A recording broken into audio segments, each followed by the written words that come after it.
اللهم صل على محمد وآل محمد. لا حول ولا قوة إلا بالله العلي العظيم.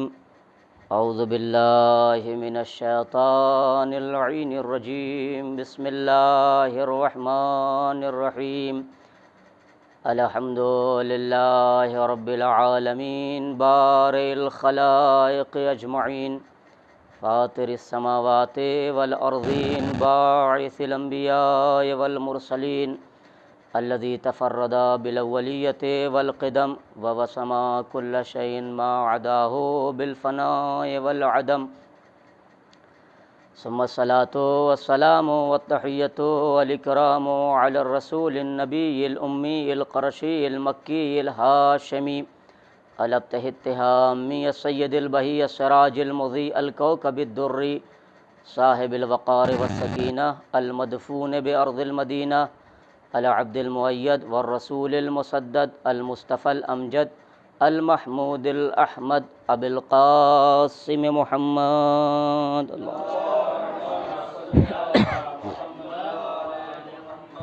وعلى أهل بيته الطيبين الطاهرين المعصومين المظلومين ولعنة الله على أعدائهم أجمعين. أما بعد فقد قال الله الحكيم في كتابه الكريم وهو أصدق القائلين وقوله الحق. بسم الله الرحمن الرحيم. إن الله وملائكته يصلون على النبي يا أيها الذين آمنوا صلوا عليه وسلموا تسليما.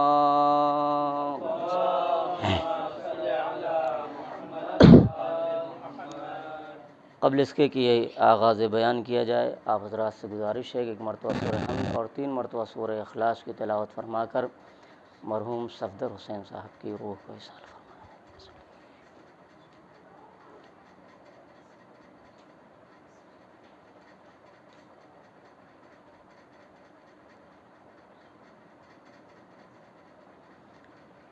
بسم اللہ الرحمن الرحیم.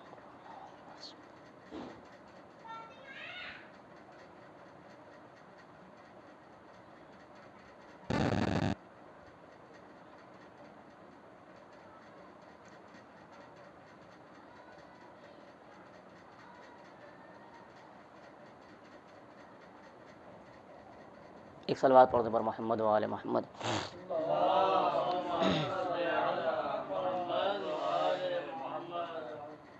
ظاہر سی بات ہے کہ آپ کی سماعتوں کے دریچے واہ ہیں.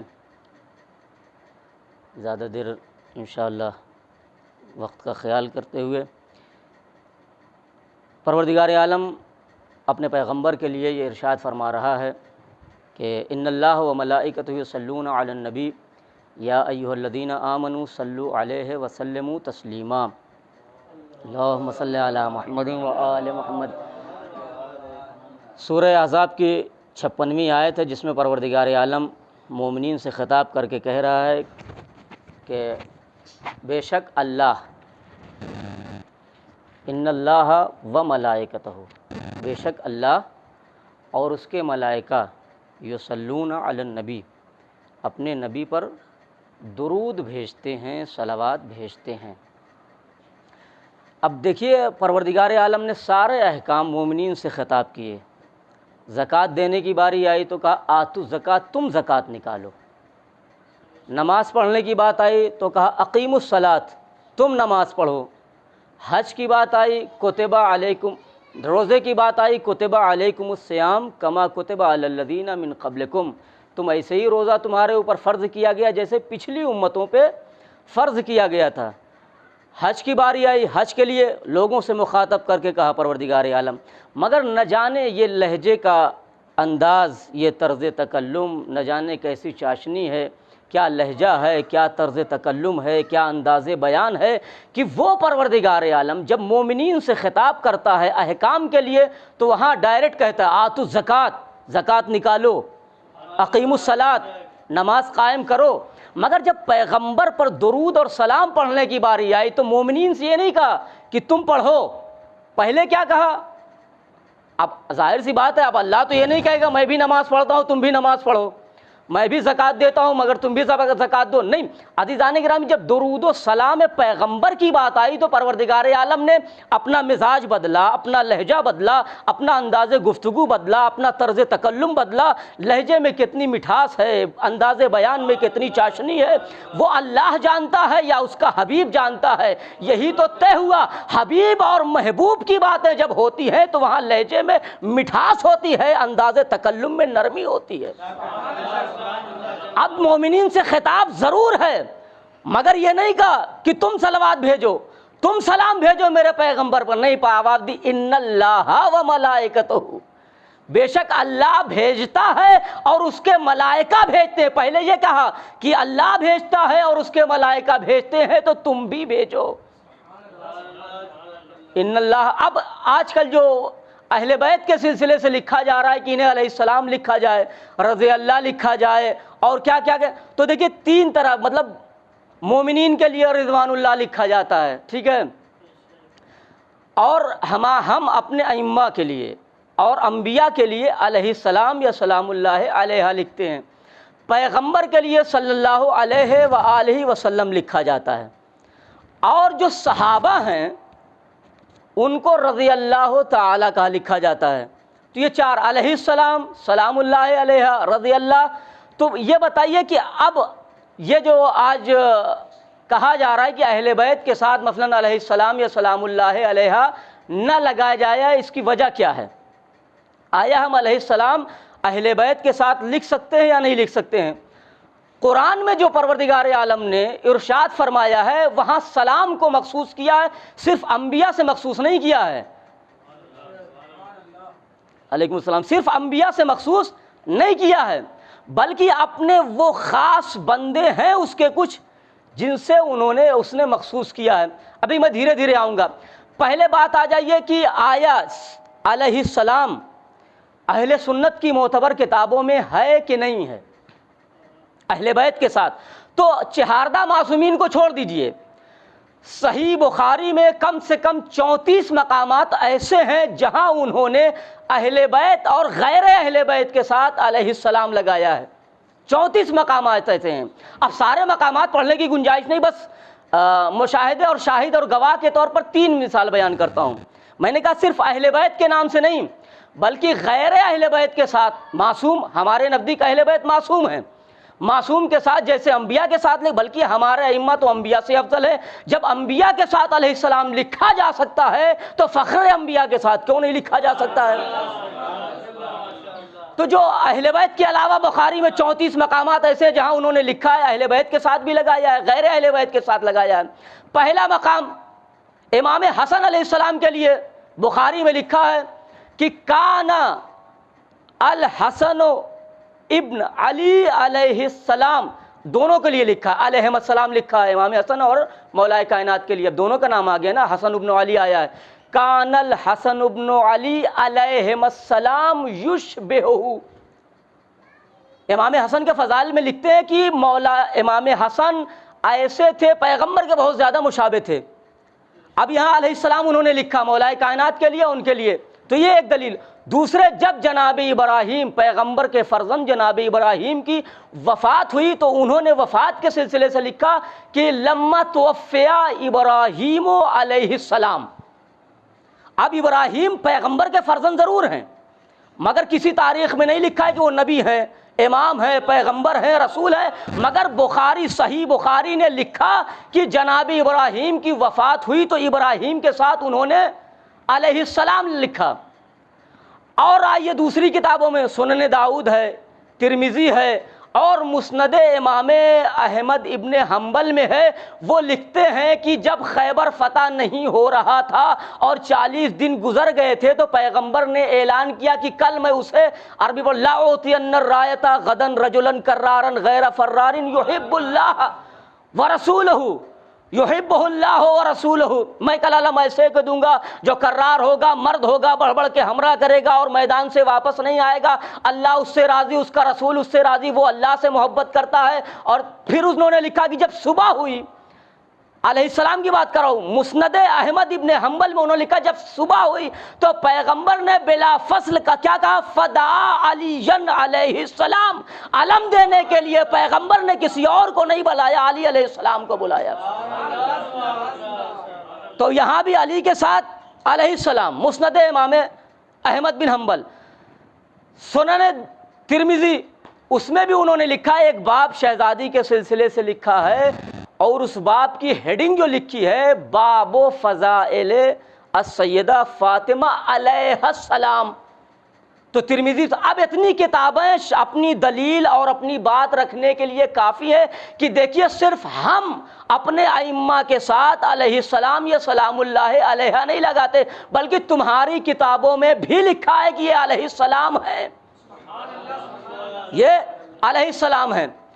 اچھا، اب غیر معصوم کو بھی قرآن مجید نے ان پہ سلام بھیجا ہے، ابھی انبیاء کی بات میں آئے گی۔ قرآن مجید نے ارشاد فرمایا ہے، جب جنت میں آپ لوگ جائیے گا مومنین کرام، تو وہاں جنت پیسے نہیں ہے، سیکیورٹی رہے گی، گارڈ رہے گا جس کا نام رضوان جنت ہے۔ قالا لہم، جب یہ پہنچیں گے مومنین کرام جنت کے دروازے پہ تو کیا کہے گا، قالا لہم خزنتها سلام علیکم طبتم، آئیے تشریف لائیے، جسے ہندی میں کہا جاتا ہے پدھاریے، جنت آپ کی ہے، آپ علی کے چاہنے والے ہیں۔ تو کیا کہے گا، قالا لہم خزنتها، جنت کا رضوان، خزینہ اور جو بھی کہہ لیجئے، رضوان مالک جنت، داروغہ جنت کیا کہے گا، آئیے آپ، سلام علیکم، آپ پر سلامتی ہے۔ تو کسے کہا گیا، جو جنت میں جا رہے ہیں۔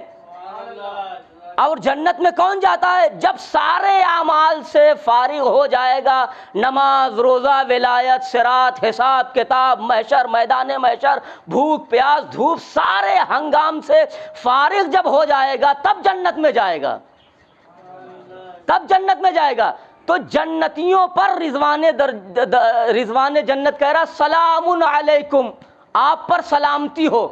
تو اس کا مطلب یہ ہے کہ میاں جب رضوان جنت جنتیوں پر درود و سلام بھیج رہا ہے تو جن کے صدقے میں جنت خلق ہوئی ہے بدرجہ اولا انہیں علیہ السلام لکھا جائے گا۔ جب لوگ ایسے لوگ جنت میں جائیں گے اور ان کے نام سے سلام علیکم کہا جائے گا تو رضوان جنت درجہ سلام بھیجے گا۔ اور بہت سی آیتیں ایسی۔ اب آئیے رضی اللہ تعالی عنہم کسے کہا گیا ہے؟ 4 مقامات ایسے ہیں قرآن مجید میں جہاں رضی اللہ عنہم ورضوا عنہ آیا ہے، باقی رضی اللہ آیا ہے، رضی اللہ عنہم آیا ہے، لیکن یہ 4 مقامات جہاں رضی اللہ عنہم ورضی عنہ کی لفظیں آئی ہیں قرآن مجید میں۔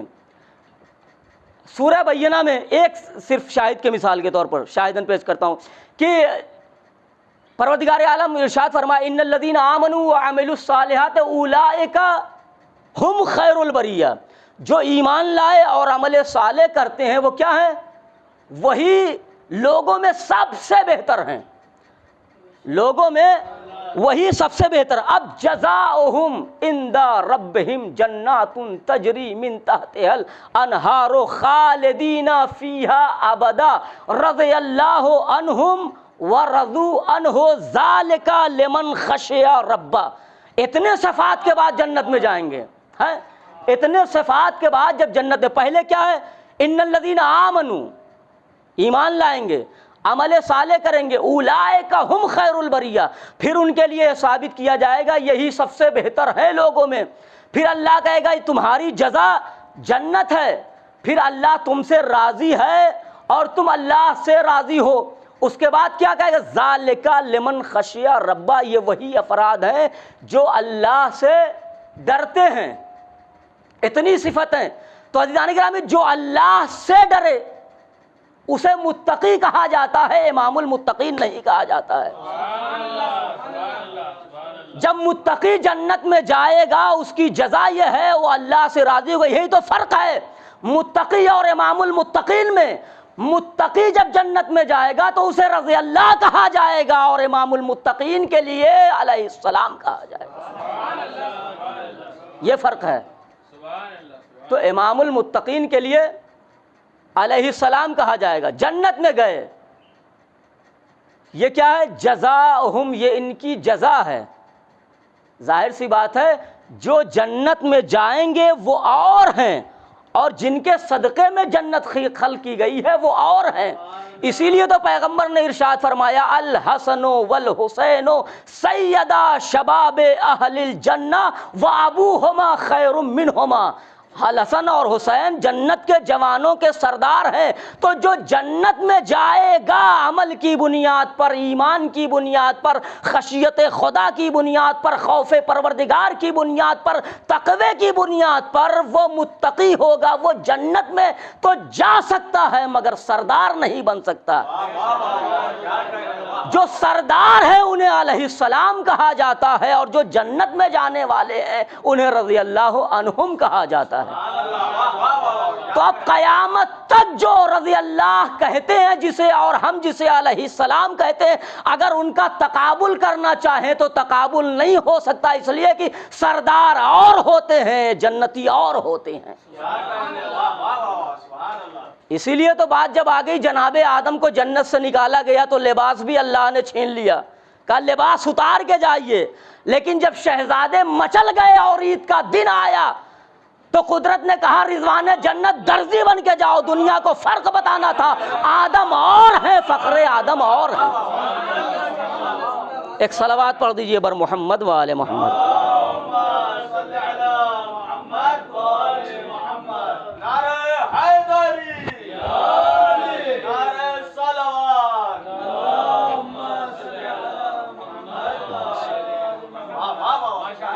تو یہ اہل بیت ہیں۔ اب آئیے قرآن مجید میں کسے اللہ نے سلام کس پر بھیجا ہے؟ ظاہری طور پر اللہ نے 4-5 پیغمبروں کا نام لیا ہے جن پر سلام بھیجا ہے۔ پہلے پیغمبر اولو العزم پیغمبر، اور ظاہراً سارے اولو العزم پیغمبر ہیں۔ آواز دی جناب نوح علیہ السلام کے لیے جو پہلے اولو العزم پیغمبر ہیں، جن کے لیے آواز دے رہا، جو شیخ الانبیاء بھی ہیں، جو 950 برس تقریباً تبلیغ کی ہے، تب جا کے 2-4-10 مسلمان ہوئے تھے، مومن ہوئے تھے۔ 80 کی تعداد جو ملتی ہے 80 لوگ تھے، اس میں گھر والے بھی تھے، پوتے بھی تھے، اور بیٹے بھی تھے، اور ساری چیزیں 80 لوگ ملے ہیں۔ ان کے لیے پروردگار عالم ارشاد فرما رہا ہے سلام علی نوح فی العالمین، ہمارا سلام ہو، ہماری طرف سے سلامتی ہو نوح پر جو عالمین کے لیے پیغمبر اور رسول ہیں۔ دوسری جگہ قرآن مجید میں ارشاد ہوا سلام علی موسیٰ و ہارون، موسیٰ اور ہارون پر سلام ہو۔ موسیٰ ہے پیغمبر، ہارون ہے وصی۔ کسی اور وصی کا تذکرہ نہیں کیا ہے پروردگار عالم نے کہ وصی کا، نوح کا تذکرہ کیا، مگر ان کے بیٹے سام جو ان کے وصی تھے ان کا تذکرہ نہیں کیا کہ سلام علی نوح و سام فی العالمین۔ جناب ابراہیم پر سلام بھیجا تو سلام علی ابراہیم، ابراہیم پر سلام ہو، مگر یہ نہیں کہا سلام علی ابراہیم و اسماعیل و یعقوب و اسحاق، یہ نہیں کہا۔ مگر یہاں اکیلے جو آیت ہے وہ جناب موسیٰ علیہ السلام کے ساتھ ساتھ پروردگار عالم ان کے وصی پر بھی سلام بھیج رہا ہے، سلام بھیج رہا ہے۔ سلام علی موسیٰ و ہارون، موسیٰ پر بھی اور ان کے وصی جانشین ہارون پر بھی سلام ہو۔ تو عجب نہیں پروردگار عالم نے جو ارشاد فرمایا، اس کی ایک وجہ ہے، پیغمبر نے اسی لیے ارشاد فرمایا یا علی انت منی بمنزلت ہارون من موسیٰ الا انہ لا نبی بعدی، ساری چیزیں مجھ سے ملتی ہیں، جو ہارون کی تھی صفت وہی ساری صفتیں تم میں پائی جاتی ہیں، صرف یہ ہے کہ تم نبی نہیں ہو۔ اس کا مطلب یہ ہے کہ اللہ نے جیسے ابراہیم پر، جناب موسیٰ پر اور جناب ہارون پر درود بھیجا ہے، یہ صرف اس لیے تاکہ ان کی اب عصمت ثابت ہو رہی ہے۔ اس کا مطلب یہ ہے کہ قرآن سے اگر کسی کی عصمت ثابت ہو جائے تو رضی اللہ نہیں رہتا ہے، علیہ السلام کی صف میں آ جاتا ہے، علیہ السلام کی صف میں آ جاتا ہے۔ اب آئیے قرآن مجید میں پھر ایک جگہ، اب تو یہ نام لیا، ایک جگہ وہ سلام علی المرسلین، سارے پیغمبروں پر ہمارا سلام ہو۔ 313 پیغمبر تو بالاتفاق ہیں، باقی نبی جو ہیں وہ بھی ہیں۔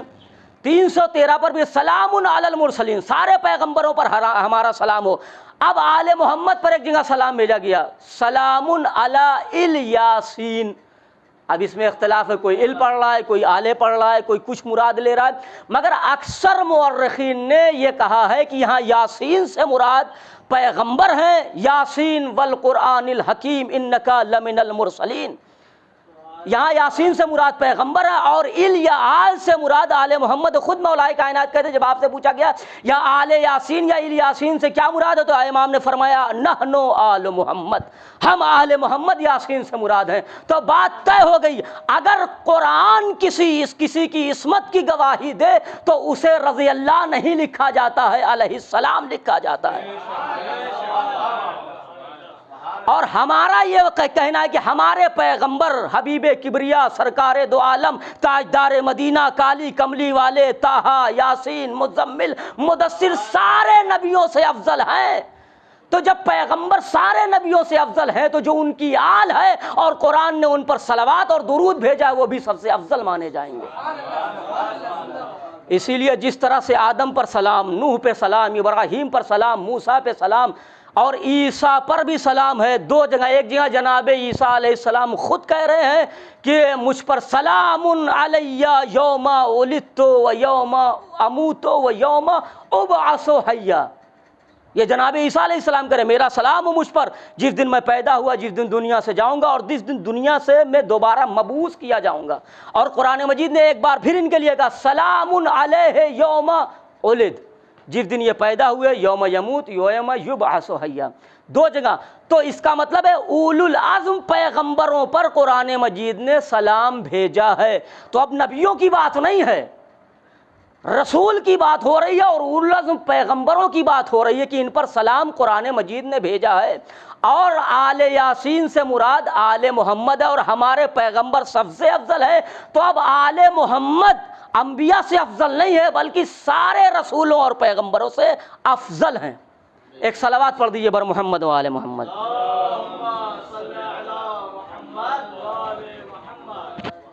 اچھا، جب بولا جاتا ہے آل، اور میں ساری چیزیں چونکہ چھوڑ دیا ہے، میں نے آیتیں وغیرہ چھوڑ دی ہیں، اس سے زیادہ ٹائم ہو جائے گا۔ آل جب بولا جاتا ہے، جیسے ہم بولتے ہیں آل محمد، اہل بیت، عطرت نبی، عطرت اطہار، تو اس سے کیا مراد ہوتا ہے؟ کیا وہ خونی رشتے ہیں؟ جیسے میں کہوں میری آل، تو اس میں میری اولاد آ جائے گی، بیٹے بیٹیاں، ماموں خالہ پھپھو اور چچا وہ سب آ جائیں گے۔ تو کیا یہ خونی رشتے کے اعتبار سے آل کہا جاتا ہے کہ یہ آل محمد ہیں، یہ اہل بیت ہیں، یہ اہل بیت اطہار ہیں، یا عطرت ہیں جو حدیث میں کہا گیا انی تارک فیکم الثقلین کتاب اللہ و عطرتی اہل بیتی ما ان تمسکتم بہما لن تضلوا بعدی؟ کیا یہ مراد عطرت سے کیا مراد ہے؟ خونی رشتے مراد ہیں؟ یا یہ جو ہم آل محمد کہتے ہیں تو اہل بیت کا جو ہم احترام کرتے ہیں، محمد و آل محمد کا، پنجتن پاک کا یا چہاردہ معصومین کا، یہ صرف اس وجہ سے ہے کہ فاطمہ نبی کی بیٹی ہیں، حسن و حسین پیغمبر کے نواسے ہیں، مولا کائنات حبیب کبریا کے داماد ہیں؟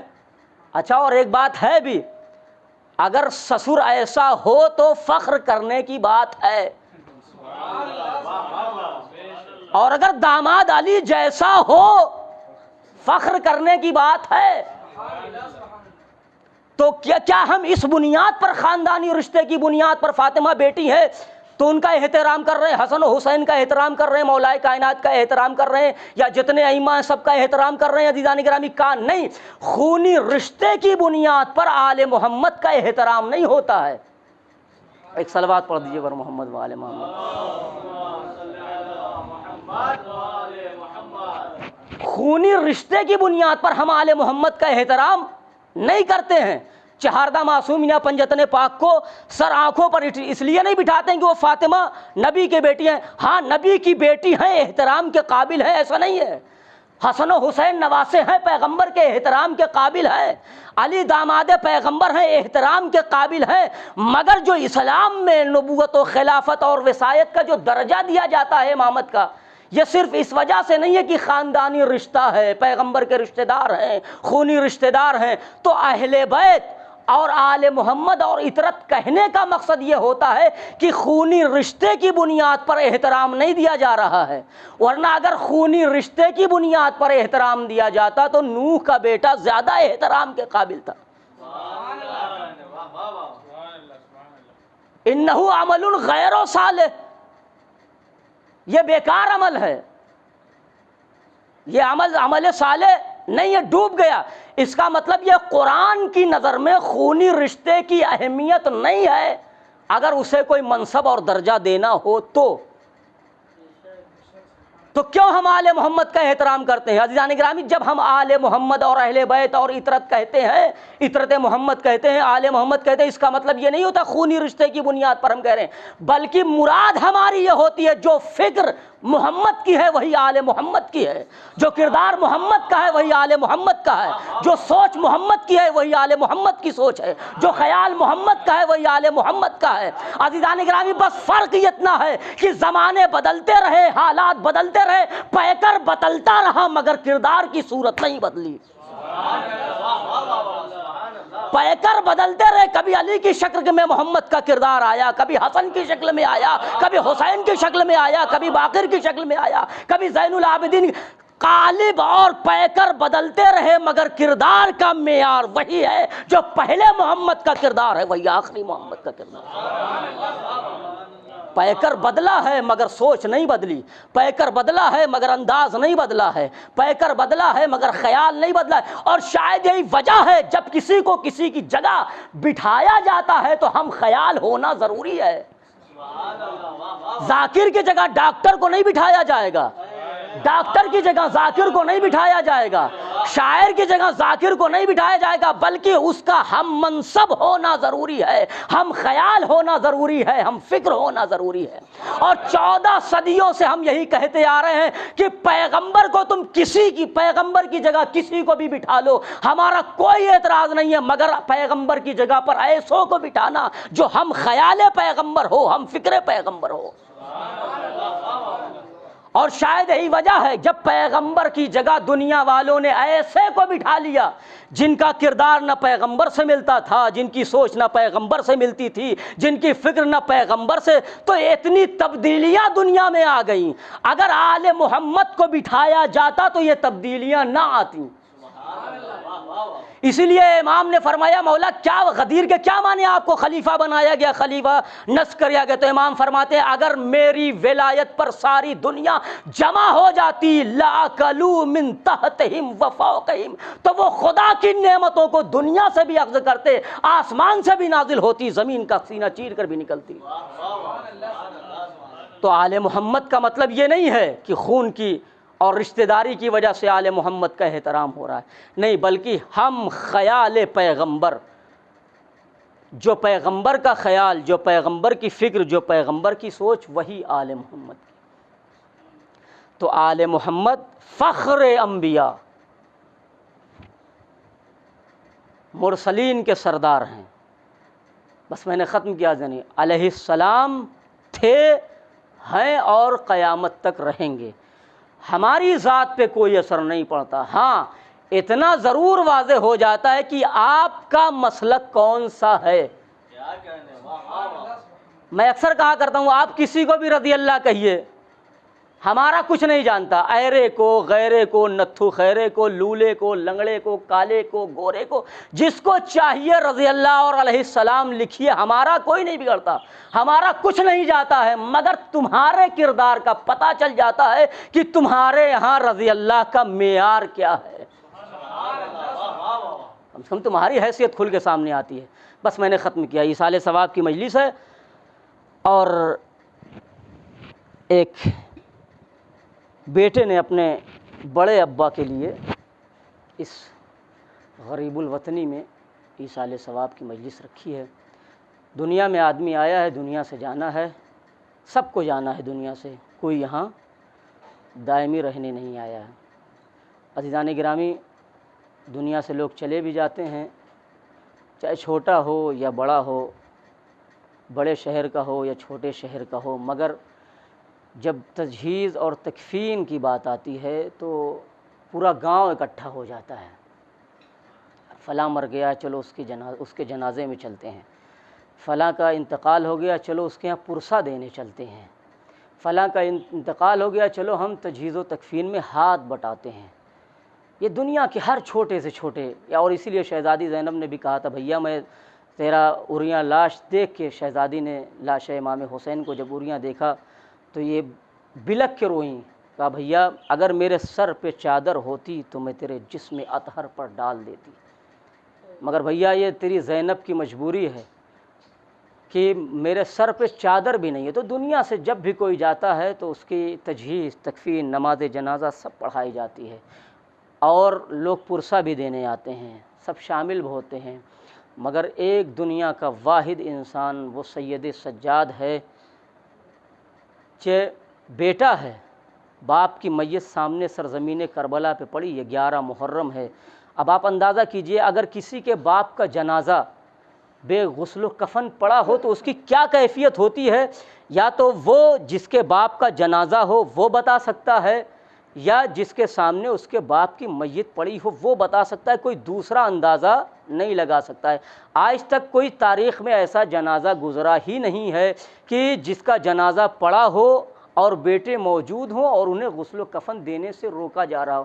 ایک سید سجاد تنہا کائنات میں ایسا مجبور بیٹا ہے کہ جس کے باپ کا جنازہ سرزمین کربلا پہ پڑا ہے۔ آپ اندازہ کر سکتے ہیں کیا کیفیت ہوتی ہے جب باپ کا جنازہ بے غسل و کفن پڑا ہو، کیا اثر ہوتا ہے دل پہ۔